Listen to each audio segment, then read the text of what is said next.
found something. We found something. We found something.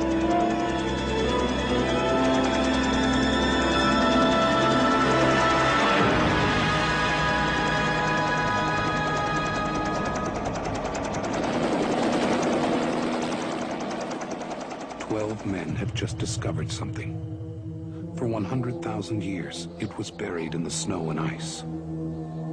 Now it has found a place to live. Inside.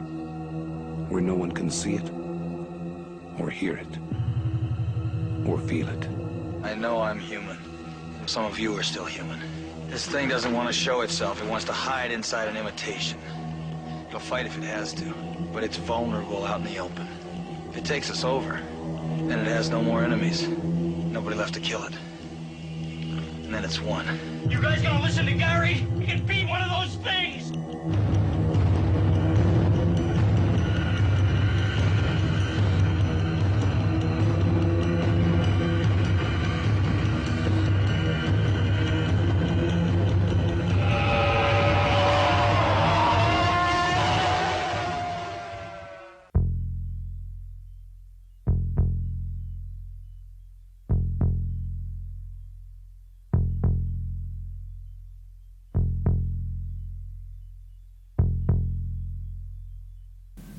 One day, many billions, no, I won't go that far, hundreds of years ago, hundreds of thousands of years ago, a spaceship crashes into this tiny, tiny blue marble of a planet.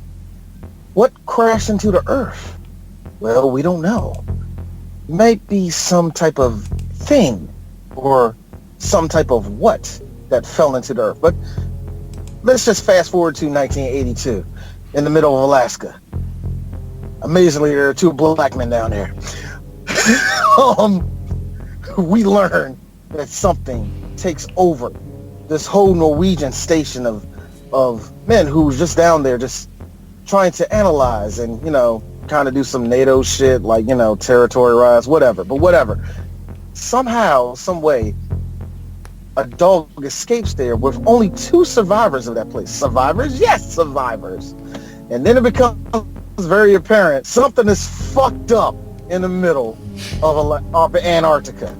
And that's where we come in. Three Black Geeks. We talk about John Carpenter's cult movie. Everything John Carpenter has ever done is a cult movie. Let's just get that out the way, number one. But we go into his other cult movie called The Thing. If, Eris, your favorite John Carpenter movie is Escape from New York, this is mine.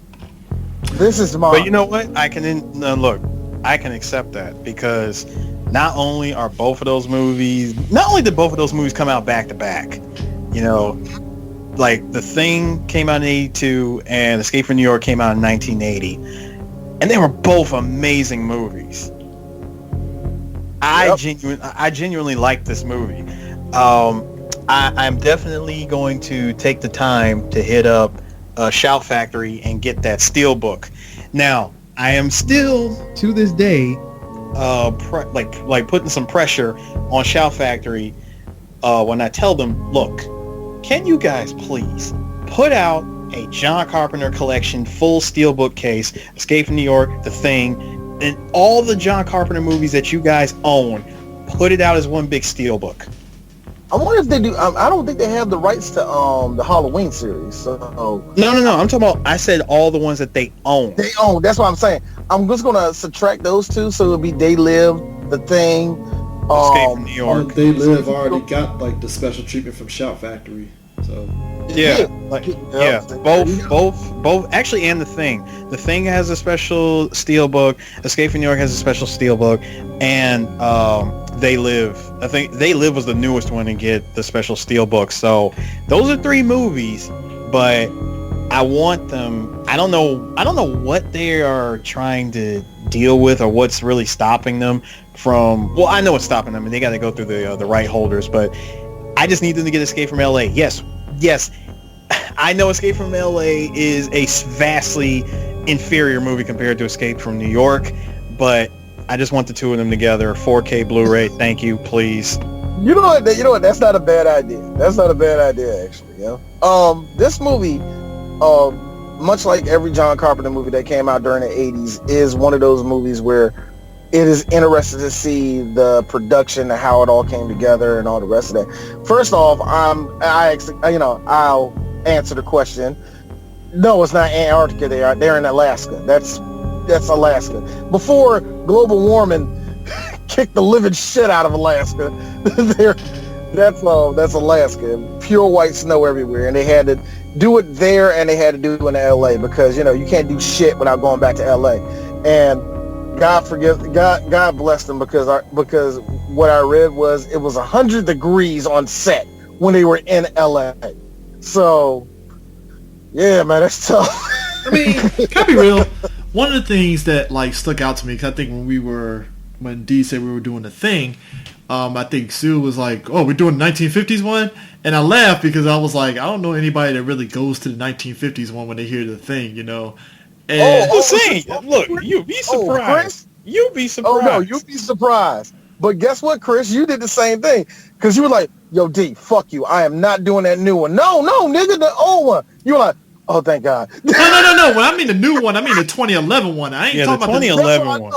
That's what I know. That's what I meant. You went directly to that, thinking like D's trying to torture us. You're like, no, I'm not. They're like, whoa. Well, I mean, the sense of like one thing, maybe growing up and stuff, because my mom, I think all of our parents watched when AMC used to show like 1950, 1960s movies and stuff. Those movies. My grandma, no, not my mama's. Yeah, well, either which way, like I remember watching the quote unquote horror movies back then.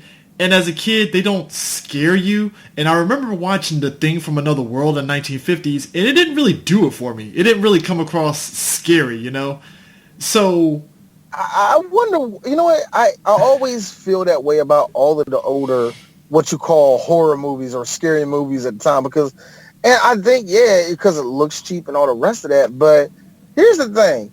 You can show somebody Exorcist now that never seen it, and they will be frightened by that movie. Like I remember seeing the creature from. That's hard to say that. Oh, it's just an old movie. You can't wipe that off. Well, I know that, but I'm just saying from that era though, just from the 50s. Like I know that they had to make do with what they got. I think that maybe the creature from the Black Lagoon was probably the only one that kind of like was like, oh shit, that's kind of like, oh man. I think for me, the only one that comes close is the House on Haunted Hill. That too, that one. But that may be the only one that's kind of scary, and it's kind of scary because it sets a really good atmosphere. Yeah, I think that's why. Because you had this, I think The Thing and The Blob from the 50s didn't really do it for me. And maybe it's because... They remade The Blob, too. Yeah, here's the thing, too. In the 80s, they remade The Blob, and that was fucked up. That was just like, oh, shit. Like, that you know what? It's been years since I've seen The Blob. And I remember as a kid, I saw The Blob at least twice. Yeah. And I'm talking like 6 years old, D. I've only seen The Blob once. Yeah, so it's like when you look at The Thing and what John Carpenter did to bring it up to the 1980s sensibilities of that time, he did a great job of really kind of expanding on the creature itself in a way. Exactly. And I like it, the different designs, the different ways that the monster functions, because let's be real about this, folks. The monster and The Thing, the rules change over the course of the movie. Yes, it does. And the one thing it does and because it's the 1980s, this is, the beginning of the 1980s, this is in what you call, this is around what you call the golden age of practical effects. Man. Because you got to think about it, Chris. Think about it from this aspect. Yes, you can draw, like we just talked about Gantz. Gantz, they had some very good-looking designs for the monsters and all the rest of that. You know what I mean? Yeah. So, and that was CGI. So how do you do that and not do that, but CGI does not exist, so you're just leaning purely on makeup and practical effects. This shit is fucking incredible. Now, hold on. Can I say real quick that I loved the practical effects? If there's anything that made me a super fan of this movie was the use of practical effects. Like, just about everything was practical. Well, DJ Sue jerks off to practical effects. I don't blame him. I do, with gusto. Y'all don't know this, but Eric, as I know, thinks Titanic is okay. The second Titanic blow up, oh my God, this nigga's like slow stroking it. Yes, Now show the model where it blow. Oh, that's Now, like if you really like I said, with gusto, fight me. Now Anyway. here's the funny thing, Harris. Now here's the funny thing. It's a good question. I know what practical effects do to you. What I still don't know about you is this. At least, what's your general opinion on it? Stop motion. That's the only one where you come off, God, that's looks shitty. Then sometimes you're like, you know what, D? You know what they don't do no more? Like, so I don't know how you feel about stop motion. All right, here's how I feel. No, here's how I feel about stop motion. Stop motion, I feel when it's done right. Like, and what I mean by done right, meaning when it can age well. Yeah. Yeah. When you got that level of stop motion that ages, and you can watch the movie like 20, 30 years later and it still looks good, then you've done it right. As long as it's not like Clash of the Titans where as a kid it kind of heightened your imagination, and then you watch it as an adult like, what the fuck was that? You know? Yeah, see, that's a good example. That's actually a good. Hold on, that's actually a good example, CJ. Like with a movie like that, where, God, that was what 1960s. Yeah, it was like 1960s. Like as a kid, it captured your imagination. Like, oh shit, they fight like scorpions. Yeah, when you watch the original Clash of the Titans and you see how the practical effects and the stop motion animation looked, it's extremely dated, but it still has that charm. Let me put it this way. It ain't like, and people that know this, it ain't like James and the Giant Slayer where it's like, oh God, what the fuck is that? like you can tell that it just like you said, it just doesn't age well. Yeah. When it really doesn't age well. There's some stuff where, let's just be real, especially in the 1950s and 60s, a lot of that shit's gonna look like it came out in the 1950s and 60s. But then sometimes there is a charm to it, and sometimes there is, like, you know, quality to it. You know what I mean? So yeah. I understand. But, like, I just really had to get that done. Yeah, but looking at the cast and stuff, I mean, this is a cast that, like, in the heyday, they were names, like Kurt Russell. I wouldn't say, now, actually, I wouldn't say that. Because no, because there's one person. I'll say Kurt Russell, Wilfred Brimley at tops. No. Hold on. No, not even that. Not that. It's actually one person. This movie was this particular actor's first breakout role. T.K. Carter. And that was Wilfred Brimley, wasn't it? No, Wilfred Brimley did a bunch of movies before this. What are you talking about? No. That's what I'm saying. Wilfred, now, in the case of Wilfred, no, I'm sorry, just to get it out the way. In the case of Wilfred, this was his big. This one what you call his first big movie, but this was his first big notable movie because before then he always was in like westerns and shit like that. Never really had a prominent role in a movie. This actually helped him out. Actually, the person I'm talking about was Keith David. Yeah. Well, he wasn't known though. Remember, he only played. That's what I'm saying. This was the movie that put him out. Oh yeah, I'm sorry. I got that wrong. I'm sorry. Go ahead and say that again. My bad. I was saying that. So anyway. This movie brought Keith David to, you know, it put him on the spotlight of Hollywood. I mean, this is a guy. This is a guy that's coming off of Disco Godfather, so you know he was like appreciating this fucking role. Like, oh my God, yes. Because you gotta think about it. Everything that Keith David had did up to that point was background pimp number 3 and rough looking gangster number 2. So you know at this point, because at this point, all he has done is theater. And you can tell that he's done theater because, come on, it's fucking Keith David. Listen to how the way that nigga if you look at the other two people that he beat out for the movie, they're two pretty good black characters that were in the same position as him. Bernie Casey and fucking Ernie Hudson. I'm like, damn. And you said it best. And you said Bernie Casey would probably have been a better fit. Would probably have out-acted him in this role. I think he probably would have been better. They also had Carl Weathers. Carl Weathers, that's an iffy one. And the role that he played, that's iffy. I'm not saying Carl Weathers wouldn't done good because, come on, it's Carl fucking Weathers. But there is something to it. Ernie Hudson, this wasn't the movie. Ernie Hudson would have played it just like Keith David did. He would have played. I feel he would have played it just like Keith David did in his movie to a point. But could you imagine? Now hold on. Could you imagine? I have a feeling if Ernie Hudson got this instead of Keith David, we would have got the original Winston instead of what we got in Ghostbusters. Well, that's the thing. Yeah. And only reason I say I'm glad it wasn't Ernie Hudson was because I feel like it was God's plan for him not to get this movie. You know what I mean? Because the thing, while it is a cult classic, it ain't fucking Ghostbusters.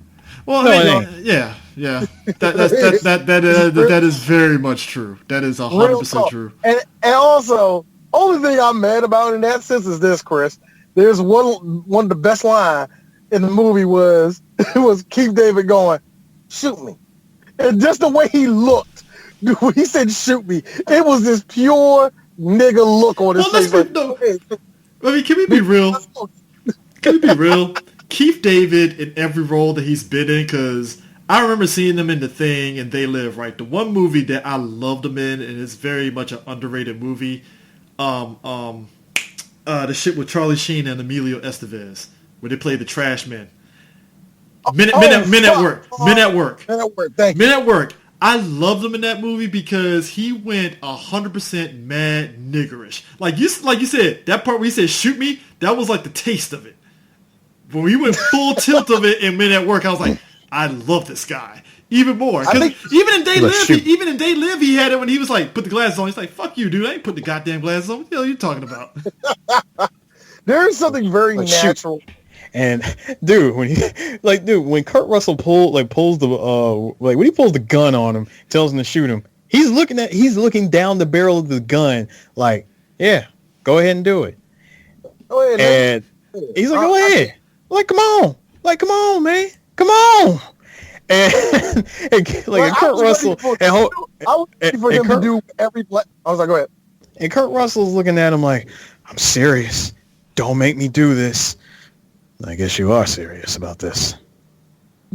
The one thing that was only missing. My man turned around and bust that shot on homeboy that tried to sneak out. Like, he tried to shiv him with that scalpel. I'm like, seriously, dude? Yo, the only thing that was missing from that scene was Keith David doing what every black man does. Go ahead and do it. Nigga, you know where I'm from, bitch? I'm from whatever you from in this movie. It is always these cities. Detroit, Brooklyn, Chicago, LA. Now, here's the thing. And it's probably why I hate the 2011 version. When you start off this movie with the Norwegians going after the dog, right? And I know I'm jumping ahead here. They go after the Norwegians, all that happens and stuff. The helicopter crashes and stuff. And Kurt Russell and the other doctor, they go to Norwegian base. What pissed me off about the 2011 version, and I'm pretty sure we will never touch that fucking movie because I don't, they allude to the aspect that there was a lot of shit that fucking went down on that base. And yet, when you watch this movie, you don't really get an inkling of that. Other than like, oh, they burn some bodies and you see some of the humanoids of the thing and that's it. Hey, Chris, did you just say we'll never do it on the 2011 one? Yeah. Hey, Chris. I hate you. Like that movie I don't. Let me make that very clear. I'm with you. I don't want to do it. So I'm being real, and it's probably more for you, Chris. Don't fucking make me. I'm not, because it's like when you look at this movie. Screw that. I'm looking at both of y'all like, well, I got some bad news. Oh, you serious? You want to do it? You do know, D, that our best stuff is usually the bad movies. No, damn it, you're right. But see, here's the look, we'll think about. Look, I'll think about it. All I'm saying is this: like, the shit that happened in that movie does not match when they get to the base. Because let me just back it up here. Kurt Russell's character is R.J. McReady, the most fucking whitest hero name that you will ever see in a goddamn movie. First of all, CJ, that's McCready. I'm saying McReady. Just saying. McReady, doesn't matter. That's a hero goddamn name. Just saying. Anyways. His mama called him McCready. You know what, Chris? McCready. You know what, Chris? Even when you have the rule in front of you, you're like, I ain't saying it correctly. I know I said it wrong. I don't give a fuck about none of you. I don't know, because it's like I said, his mama called him McCready. I'm calling him McCready. All I know is helicopter pilot, they go back to the Norwegian camp and it doesn't match that 2011 movie. I'm like, this doesn't feel right. Actually, I will give them one thing. There are two parts in there And when I saw it in this movie, I immediately yelled out, "Fuck you." Because I remember there was like an axe in the wall. And I remember in the 2011 when she was like, "No, don't touch it. We'll get it later." I was like, "Oh, fuck you." Oh yeah, fuck that movie blatantly did things to be like, hey, remember what happened when they went back to the base in the beginning of the 82 movie? Hey, we're going to put that there. Oh man, I'm like, this is stupid. This is dumb. This is, I mean, really, it is Even dumb, to man. the point of showing the pool where the monster blew up out of and escaped and shit, they show it in this one. Yo, whatever. Look, whatever. Anyway, Either which way. But yeah, this movie basically starts out with two Norwegians in a fucking helicopter trying to drive by the living shit out of a snow dog. The dog, for whatever reason, you know, what you say? Can't aim for shit either. Yo, man, I'm like, okay. Wind velocity, shit like, no. He Nigga, can't they were like fucking no, next to the goddamn dog. No, and no. Not wind velocity, none of that crap. You want to know? It wasn't even stormtrooper aim. You want to know what this was? This was plot aim. Oh, it really was. Yeah, it really was. It really was, because plot aim stayed with that dog too, because the Norwegians drop their helicopter, the dog runs up to the United States camp, and they come out there with the guns like, yo, why y'all shooting at a dog? One of the guys pull out a grenade, goes back to throw it, it flies out of his hand, and blows both of these niggas up. There's unintentional comedy, and then there's you're retarded. That was in between. I don't know what that was. That shit was hilarious. That's all I know. I'm tired of Joshua, and I'm tired of I agree with that. That was too good. You better learn. Well, I like how, like I said, he just had the junk and just flew out his hand. But anyway, so the next part, so basically, like, all right, well, that was weird. Hey, RJ, you want to go over? You want to go over see what's going on with the Swedes? And you notice something? McCready is pretty much, he's not the leader of that base. He clearly isn't, but they go to him for everything, don't they? They do. Now, you know the funny thing about that is they go to him for everything, but nobody trusts one another. I mean, even in the beginning of the movie, there's this, you know where that really comes from? A bunch of niggas living with each other that's like, oh, for the love of God, when are we going to go home? Because you got to think about it. They're in the middle of Antarctica. There's nobody around except them. They got videotapes with old episodes of fucking what you call the yeah, they got the old. They actually no, they had the brand new, and this is some technology that's gonna blow y'all heads away. They had the brand new VHS tapes. Those tapes you can record up to 3 hours of television, guys. Remarkable. I mean, hold on, I have a cell phone. I gotta look at this real quick. All I'm saying, look, the fact that there was tapes and just the lore. I mean, yeah, you know what? It felt like a video game. It was like, hey, here's this tape. Play it back. What happened at the base? You know, it's like all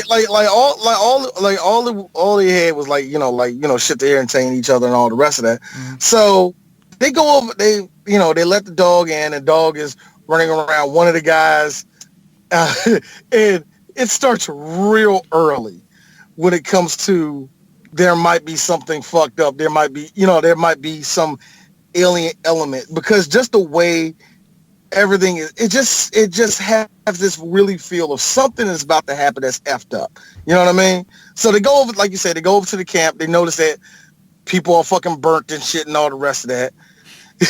And like I said, Kurt Russell, the best person in this movie, because he has this look on his face every 5 seconds of, you know what, fucking kill me, because I ain't got shit. I mean, if you think about it, you're on this base in Antarctica. You know, you just want to just do your job and get the fuck out of there, and then this shit's fucking lies in your lap, and you're like, oh, shit, god damn it. You know why me today? Why?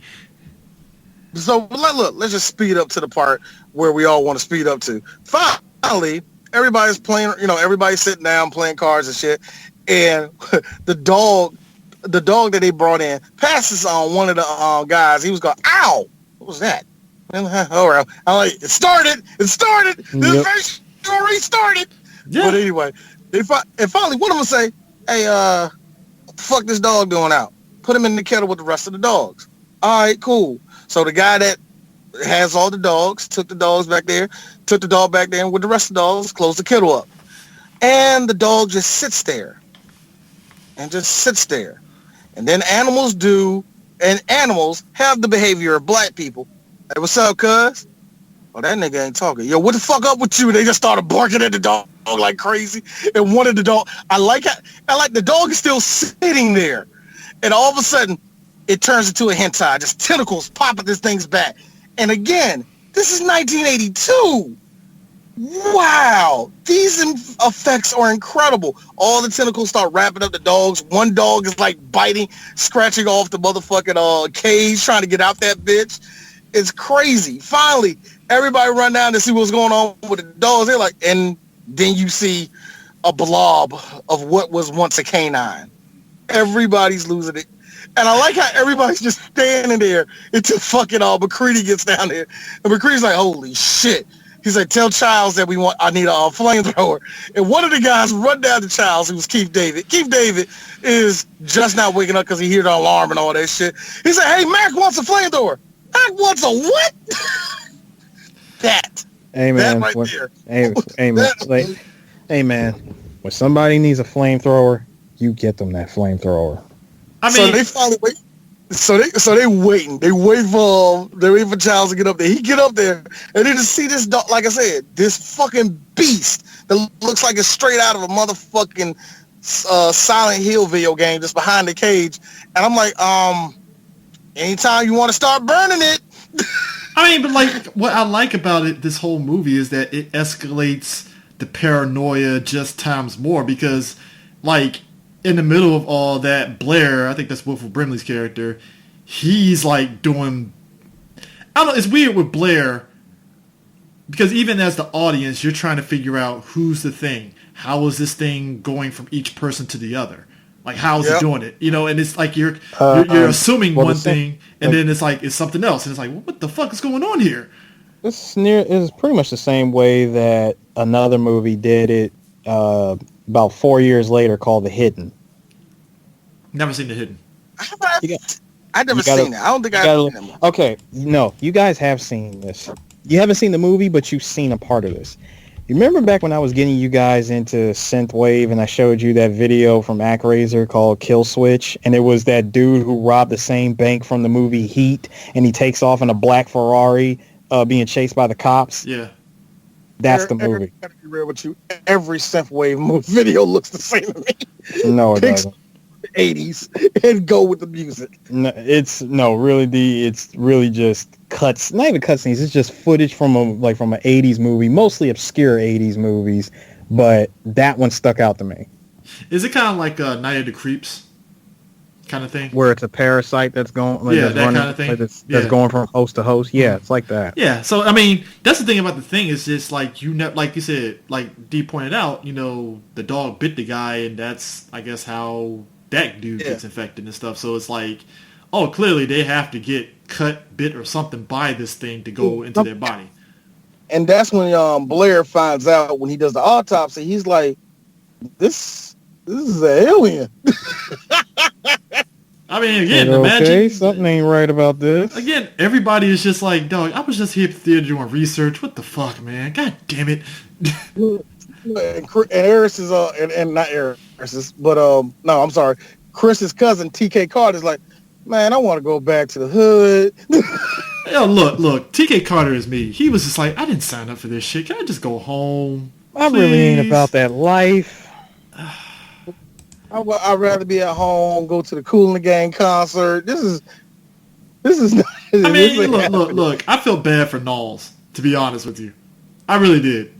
I felt like he always felt like he was like, not like, because everybody else there is clearly either a soldier or a fucking scientist, and he's a cook.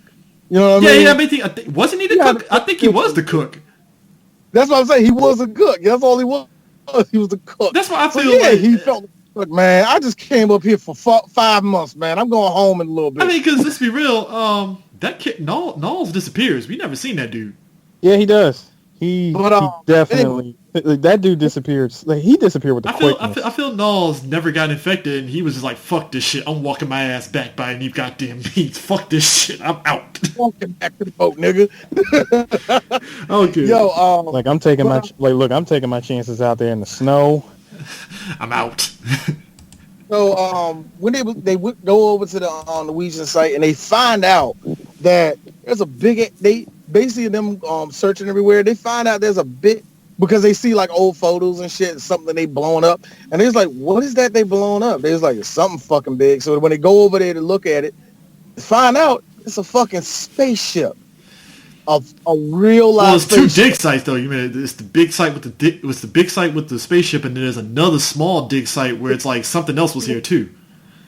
Yeah, and basically, and when you find out, that's what they find out. Like, yo, they was like, one of the guys, who was it? God, I forgot who it was, but he was like, okay, so this looks like it's over 100,000 years old.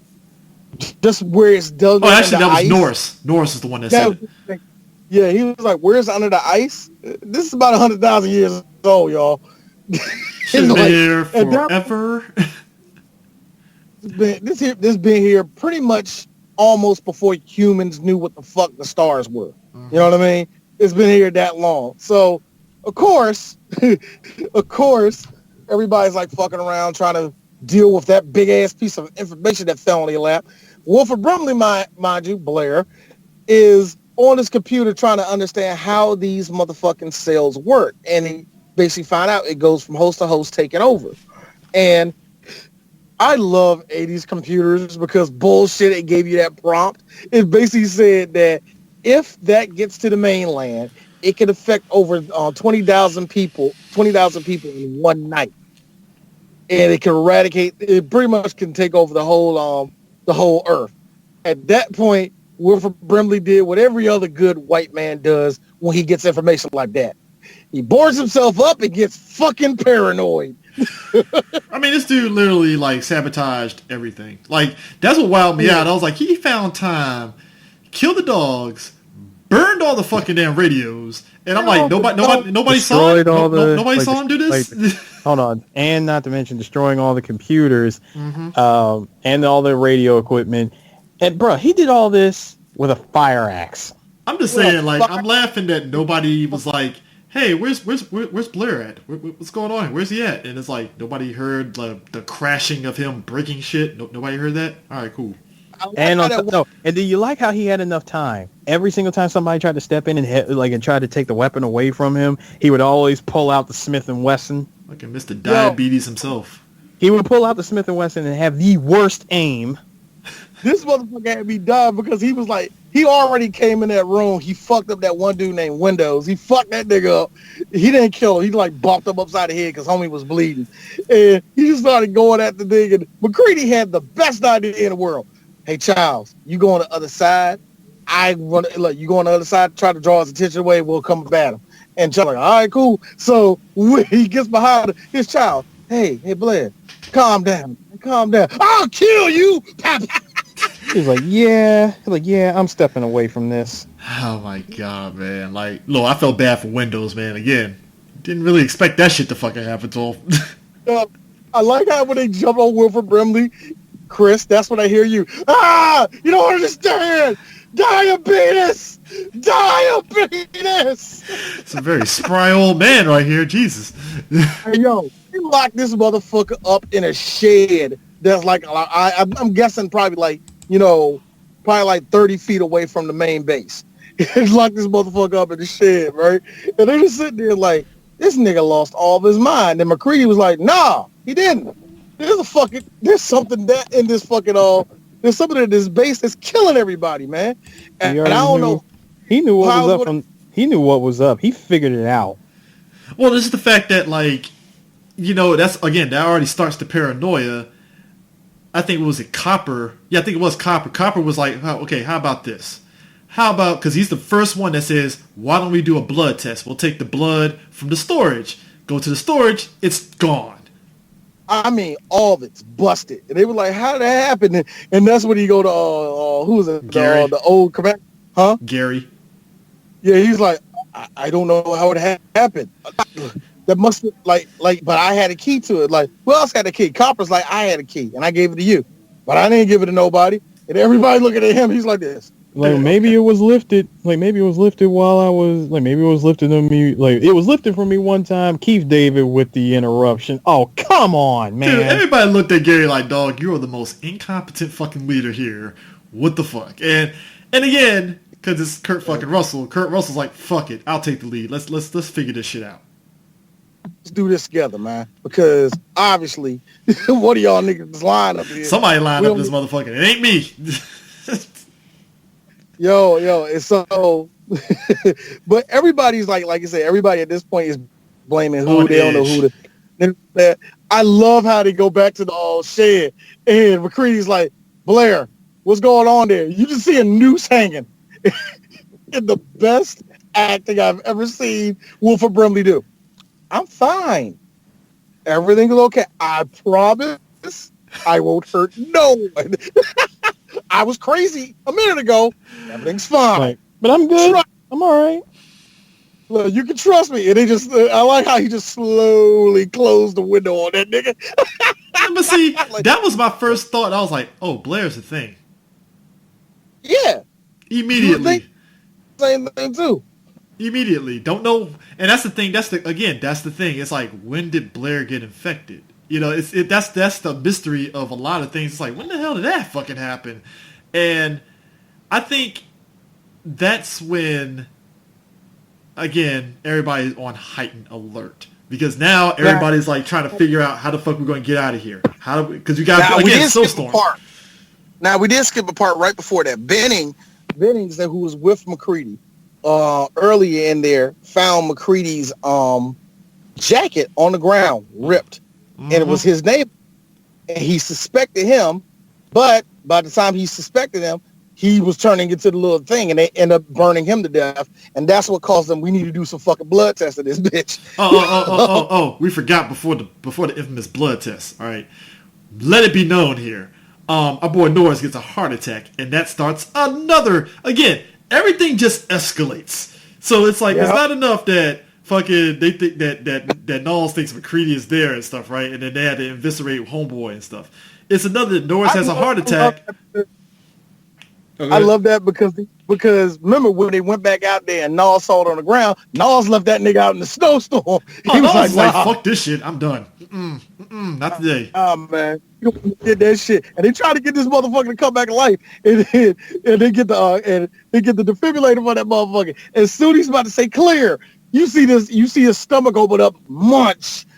Oh yeah, Copper was done. Like, no, when I heard the God, what was it? When I heard the cartoony chomp, I cried. That too? You know what? That is the, you know what it is? I appreciate a lot of cheesy stuff. It's practical effects. I appreciate that. To be quite honest, I'm fine with that. I am perfectly fine with that. No, seriously, I needed that. Like, as soon as I heard that, I'm like, but I gotta be real, man. Like, look, I say this as somebody, you know how, like, we as audience and stuff, we see these kind of movies and be like, couldn't be me, I couldn't do that. Nah, man, I think I will be reacting just like everybody in that moment when Copper got his arm pulled off, like, holy shit, fuck. You know, and especially when the head detaches off of fucking damn Norris. And I'm like, oh shit, oh no, yo, oh no. Like when that happened, I like burn this nigga. And, look, and the best thing, McCready's trying to light the motherfucking flamethrower. It won't cut on, and I hate it because everybody is just standing there. I mean, they don't have weapons. It's like, what the fuck is their options? It's like, shit, we hide behind McCready. But I like how they like when that happened. The best thing about that though is probably the best effect in the movie because you just see Copper's head just roll back. And not Copper's head, I think it was Norris's head, just rolls back and falls off his fucking body. And then it sprouts out fucking spider legs. I mean, as somebody that hates spiders, creeped me the fuck out. Oh, now can I please? Because this was practical effects goodness right here. I really liked how number one, when the thing tried to pop out of the stomach, and then you see dude's head like literally melt, like it melted away from the neck down, right? It oozed off. It just oozed off, and it crawled away throughout the tongue as if it was a grappling hook and tried to pull itself like towards the chair. Sprouted out the spider legs. And did you like how it tried to solid snake its way out of the room only for dude to turn her? Only for dude to turn around and let him have it with that flamethrower. Yeah, McCready was ready, like, nah, nigga, you ain't not escaping. Number one for the thing. Number one for the thing. I got a question for the thing. Why'd you stop? Because it's a dumbass monster. Man, because I had to go back and get my keys. Know what I mean, man? Yeah, I can't go. Now, here's my thing about this, right? Like, you'd have got away. Now, the blood test, I love it because it is, again, for a tension-filled movie, that is de facto tension. Because it's like, yo, we're going to do this blood test. If it heated up and it jumps out, I'm burning your ass, right? And the reason why they did that is because it was actually a good idea. Because McCready said, if you think about it, humans bleed, that's just tissue. That's just tissue. They ain't going to react to it. This thing that's jumping from all of us sees everything as a threat or could be threat. So if we take its blood away and try to heat it up and try to touch it with something hot, it's going to react to it. Which I kind of got to agree with Keith David. Oh, bullshit. No, but here's the thing that I thought was interesting. Like, I mean, yeah, it worked. It worked, but I would have been just like Keith David. Nigga, how you know that? but the thing of it is, everybody is seated next to each other. They can't get up, right? And it goes the way it goes because we found out Palmer is the thing. And again, at this point, I felt bad for Windows because he's next to him like, oh, shit, and he can't get away. Windows is freaking the fuck out, man. He's just screaming. Speaking of which, fun little thing about that, Windows was actually supposed to be cast as somebody kind of comical, and one of the people was supposed to be, if I am mistaken, the voice of Roger Rabbit, Charles Fleischer. It was no, he wasn't the one for it. Good, they picked the right person. I mean, and I felt bad for Windows because McCready was just like, fuck it, I guess I gotta burn both of them. You know, I mean, now hold on. First, now I got something for you. So when he tells, who was it, Windows? When he tells Windows, burn him, man, burn him. Instead of standing there, like instead of actually burning him and getting the job done, my man stands there like an idiot, and he pretty much gets all of his head like chomped on and covered in blood and goo. And when he finally gets seismic tossed, which by the way, I love seeing that dummy get tossed in the corner. Because that was God, thank you. Yeah. I love seeing the dummy get tossed in the corner, right? So when he gets tossed in the corner, I'm looking at him like, so, was this the lesson that you learned for Jaws the Revenge? Yes, thank you. God, he wasn't it. Yes, he was. Is this the lesson? Now, here's where things get... Now here's where things get tricky, all right? As I said earlier, basically McCready decides, all right, we have to blow this shit up because basically they come to the conclusion, all right, we know Blair is the thing. All the components that he's been gathering and stuff, he's trying to build another spaceship so that he can... Yeah, because we didn't mention that, and Chris, we didn't mention that. This motherfucker not only... because it's kind of funny, it's actually kind of clever. If he was the thing all along, it makes the most sense because he's the most paranoid and he wants everybody to be grounded. You know what I mean? Yeah. Nowhere where they can go. And earlier in the movie, they noticed that the helicopter was broken up. They noticed that some of the computers were broken up too. Like you said, he's been piecing this junk piece by piece, making it to...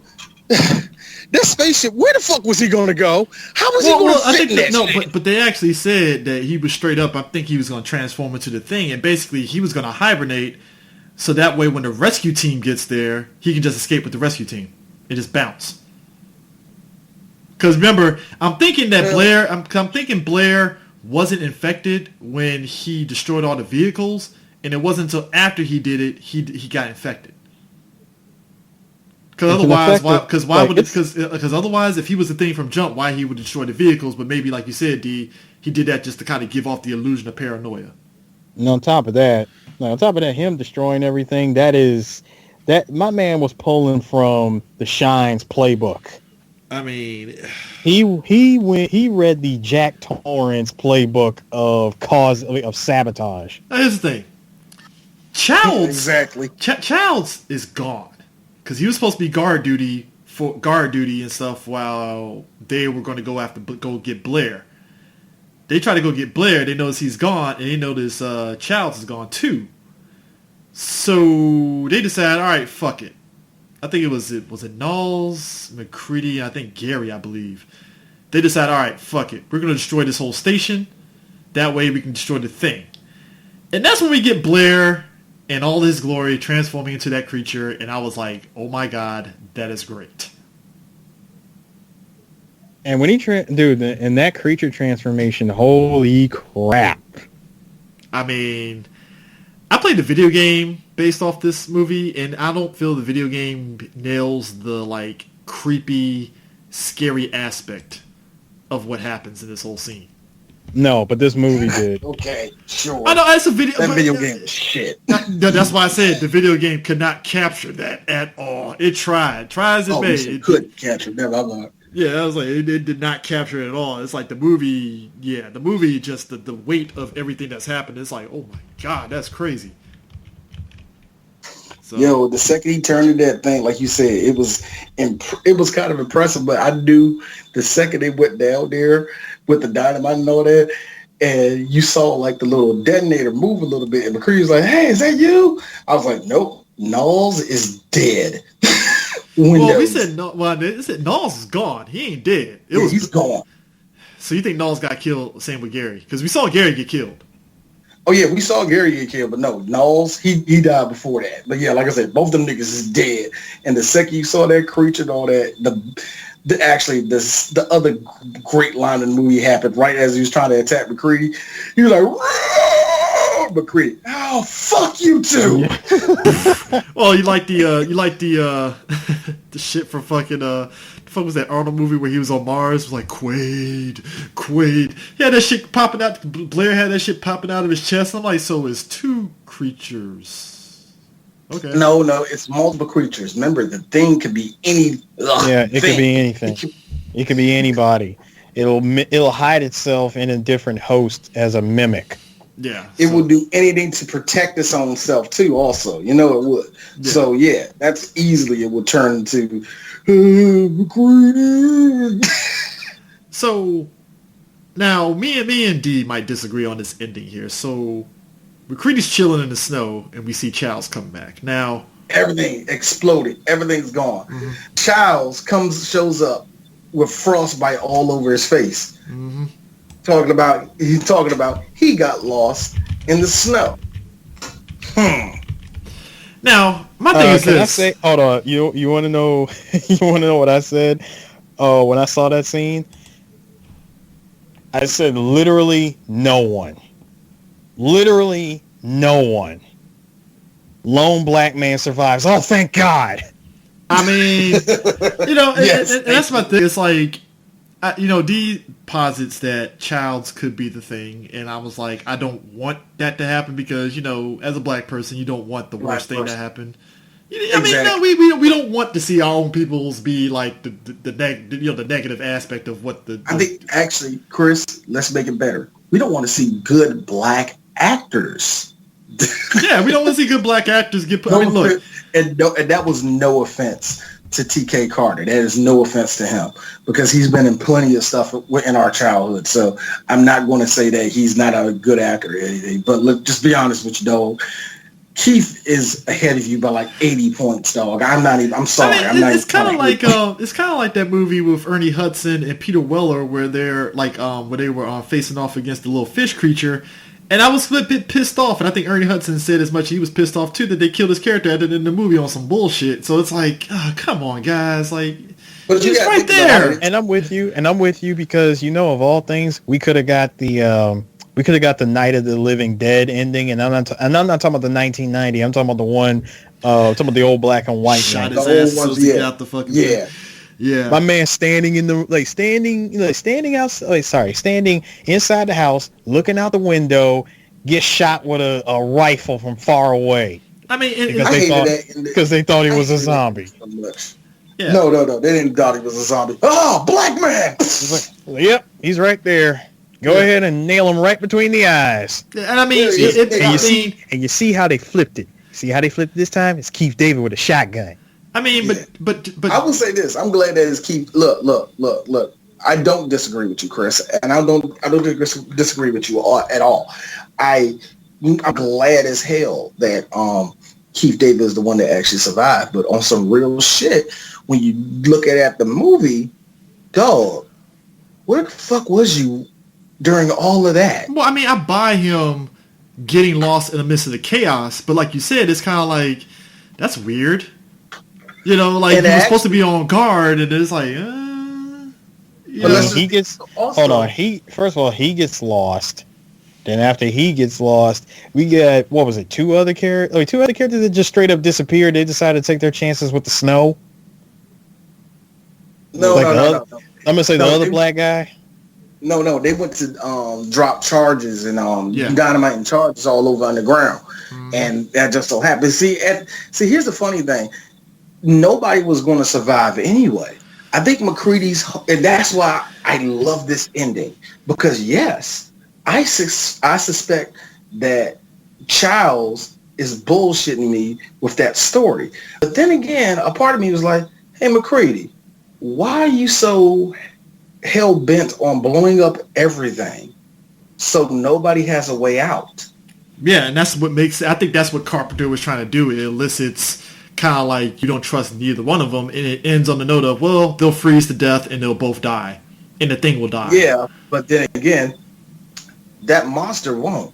No, the monster will, because remember, the thing was inside the ship when it was hibernating. Because remember, that was the whole point. The monster needed the ship, and it could chill inside the ship while it's under ice, so it's good. But if it's out in the cold, it ain't surviving shit. Like it's I hated how in the video game you see the body of Childs, but you don't find a body of McCready, and then they give you this bullshit ending. He was the helicopter pilot that somehow escaped. I'm like, what? That dumbass. Wait. First, hold up. Where did this phantom helicopter come from? Yeah, so first of all, it's clearly stated that they were not going to survive. Like first of all, even though the fire is burning, it's not enough with the atmosphere and temperature that completely. You tell that to the people that made that follow-up game, because I know, but I'm just going off of the ending where even Keith looked at it and said, "Yeah, fire is burning, but with this atmosphere and temperature, it's not going to last long." But even past that, and neither are we. But even past that, though, the follow-up and the game. Okay, so they did a follow-up game. They did two games. They did a game that was basically kind of like shot for shot like the movie to an extent. They added a couple of action beats because it's a video game, right? They did a follow-up where some special forces basically essentially went there to see what the fuck happened on the base and stuff.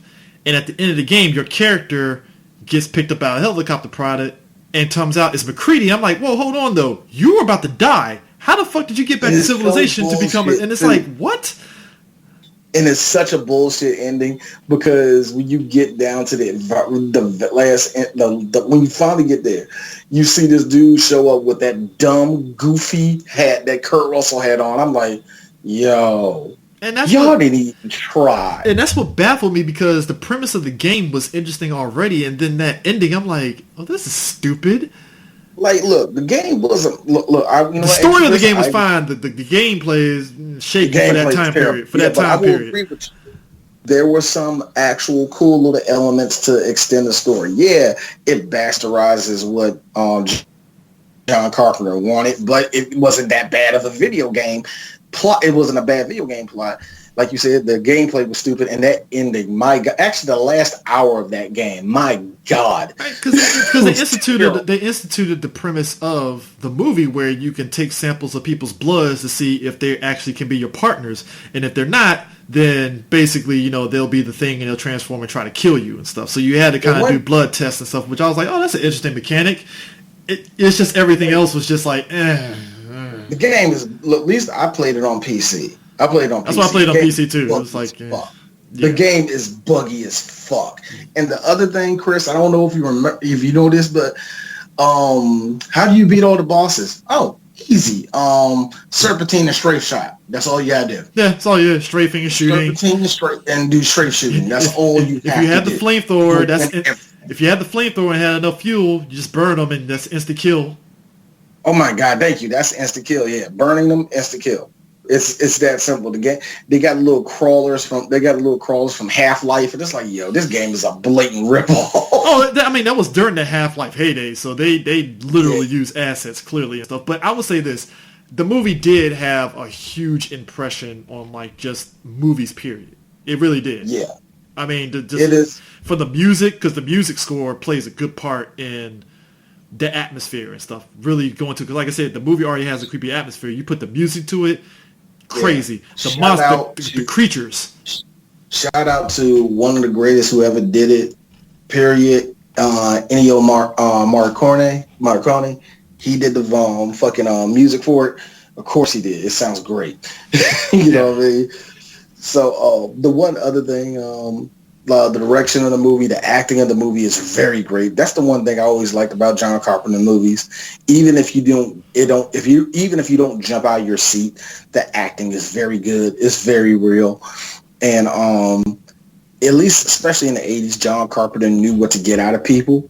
You know what I mean? When it comes to a performance. So yeah, it was it's a very good movie. It's a movie you can keep on going back to and all that. You know what I mean? Yeah. But here's the kicker too.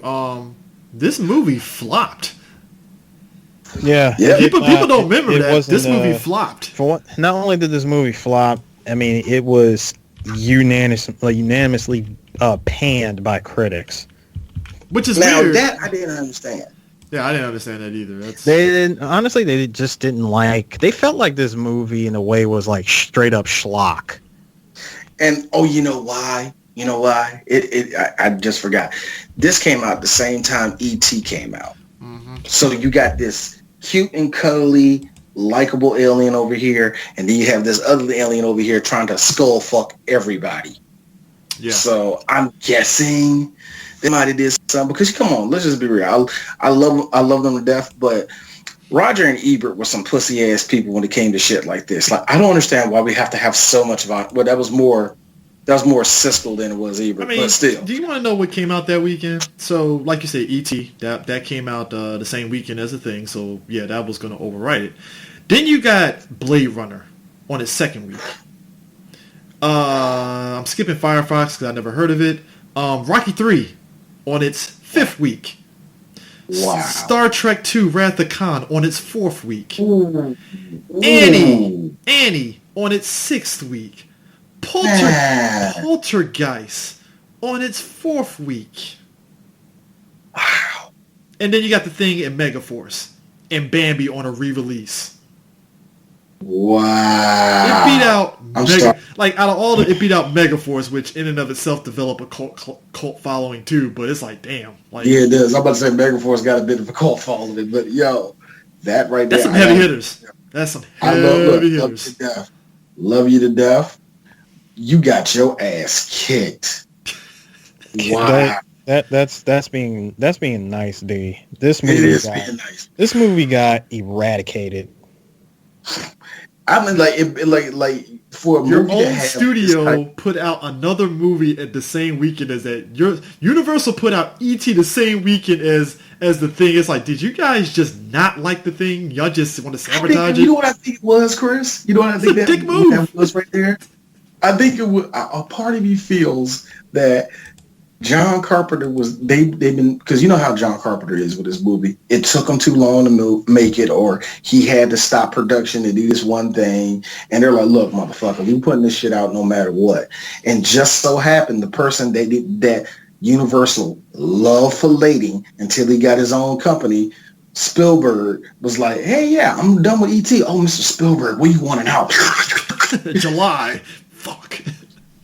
Oh, yes, July in my mouth. Oh. I mean, because nowadays you look at that and it's like, yo, dog, did y'all not want to make money? Jesus Christ. Like, Joe, what are you doing? Only time the studio, because you see that now, only time the studio does that is when they really don't think it's going to make no money. I mean, That's the only time it would do some shit like that, yeah. When they're not confident it's going to make money, or they want to keep it silent. It's some type of strategy to it. You know what I mean? yeah. I Where mean, you keep it silent, but it's going to make its money no matter what. No, this shit flopped, and that's amazing, man. Wow. I mean, it's amazing too, because I know a lot of, like, Warner Brothers the same weekend, they had put out Blade Runner and that movie Firefox. Now, Firefox, I never heard of it, but the premise of it, apparently it made budget going into its second weekend and stuff, because it looked like it was a low budget, action movie and stuff. So clearly Warner Brothers didn't give a shit, because it's like, well, because I think Blade Runner was another one that flopped too, didn't it?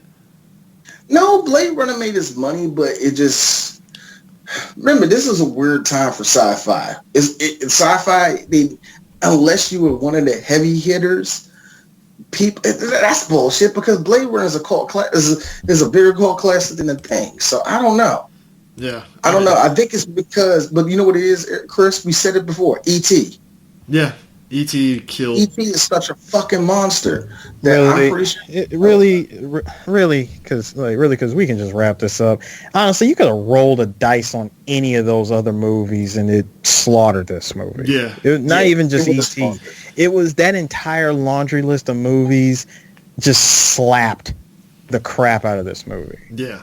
I Yeah, mean, and there's other times where, and we talked about it when it came to other 80s movies, where there'll be a bunch of them come out, but all of them junks were fucking bangers, and all of the motherfuckers slapped, and all of them made their money. In this case, no. There was one heavy hitter, one quiet heavy hitter, and the rest was just bigger than you. Yeah. Yeah. And then you can do it there, bro. But the legacy still remains, and that's to Carpenter's benefit. Especially with a lot of his movies, because even, like I said, They Live, that's the one that stands the test of time in terms of what it was trying to do, Yeah, I like I said, when we did Escape from New York, it is not as action packed as you want it, but there is a lot of charm and stuff that's just good about that movie. You know what I mean? Yeah. So yeah. So the next movie, we definitely got to do They Live now. Yeah. But anyways, Definitely. that's it for Halloween month. So we're rolling on next month, everybody. Every year we do a franchise, and this year we decided to do a franchise that was, why haven't we fucking done it yet? And because the whole theme of the year for us was, we're doing shit that should have been done. Is the RoboCop series. We already had set up for our good buddy Mo Pornay is going to be RoboCop 1, 2, 3, and the remake. And of course, like every year, our main nigga, our boy Duke, is going to be here for the third one and the remake. And I actually, it was so funny. Real quick, when it came to that, I told that to Mo. Mo was like, "You're gonna make me watch the remake?" It's like, why? He immediately got mad at me. It was, when I told that to Duke what we was gonna do, Duke said, "Dude, I don't want the first two. You know what to give me." I'm like, the third and the fourth one? Fucking right. See, Duke is a sucker for punishment. That's why. Look, Duke is a lot like me when it comes to, like, look, we love bad movies. You know why I'm here? Movies, oh man. What you saying? He said, "You know why I'm here." That's exactly what Duke needs to say when he come. Like, all right, y'all. We just came off the second RoboCop movie. It wasn't all that great, but it was fun. Now we on the third one, and reintroducing. All of a sudden, Duke just pop on. Y'all already know why I'm here. Anyway, our good buddy Mo Pornay is a huge fan of the RoboCop series, so that's going to be fun. But other than that, yeah, we are done. I'm glad all of y'all stayed for this really fucked up schedule that happened. Don't worry, it's going to get more fucked up. 3 Black Geeks is doing shit. So anyway, we'll see you later. Let y'all next time. Peace.